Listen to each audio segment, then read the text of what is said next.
Saul was 30 years old when he became king, and he reigned over Israel 42 years. Saul chose 3,000 men from Israel.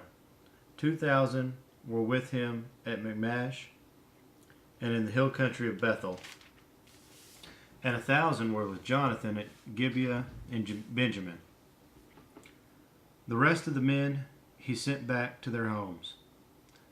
Jonathan attacked the Philistines' outpost at Geba, and the Philistines heard about it. Then Saul had the trumpet blown throughout the land and said, "Let the Hebrews hear." So all Israel heard the news. Saul has attacked the Philistine outpost, and now Israel has become a stench to the Philistines.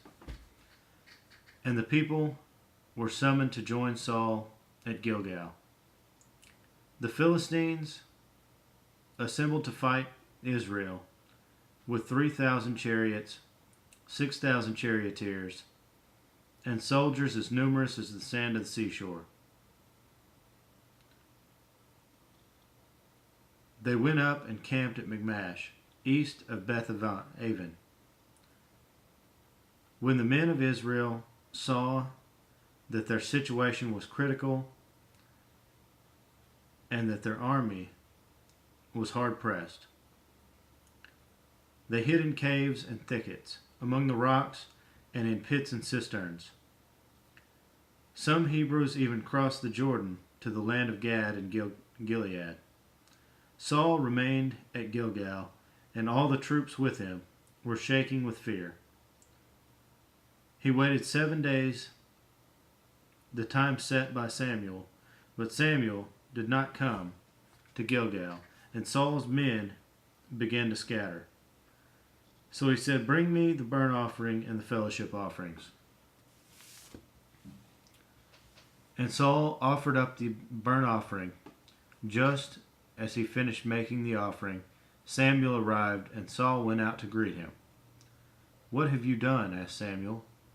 Saul replied, "When I saw that the men were scattering, and that you did not come at the set time, and that the Philistines were assembling at Michmash, I thought, now the Philistines will come down against me at Gilgal, and I have not sought the Lord's favor. So I felt compelled to offer the burnt offering." "You acted foolishly," Samuel said. "You have not kept the command of the Lord your God gave you. If you had, he would have established your kingdom over Israel for all time. But now your kingdom will not endure. The Lord has sought out a man after his own heart and appointed him leader of his people, because you have not kept the Lord's command."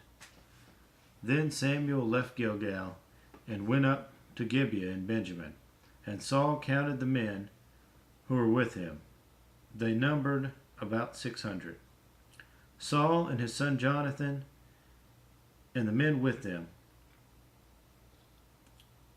were staying in Gibeah in Benjamin, while the Philistines camped at Michmash. Raiding parties went out from the Philistine camp in 3 detachments. One turned toward Ophrah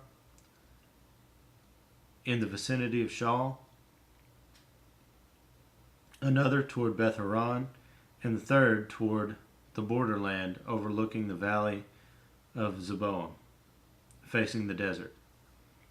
Not a blacksmith could be found in the whole land of Israel, because the Philistines had said, "Otherwise the Hebrews will make swords or spears."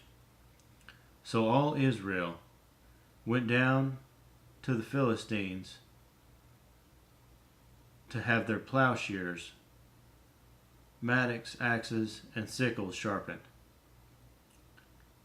The price was 2/3 of a shekel for sharpening plowshares and mattocks, and 1/3 of a shekel for sharpening forks and axes, and for repointing goads.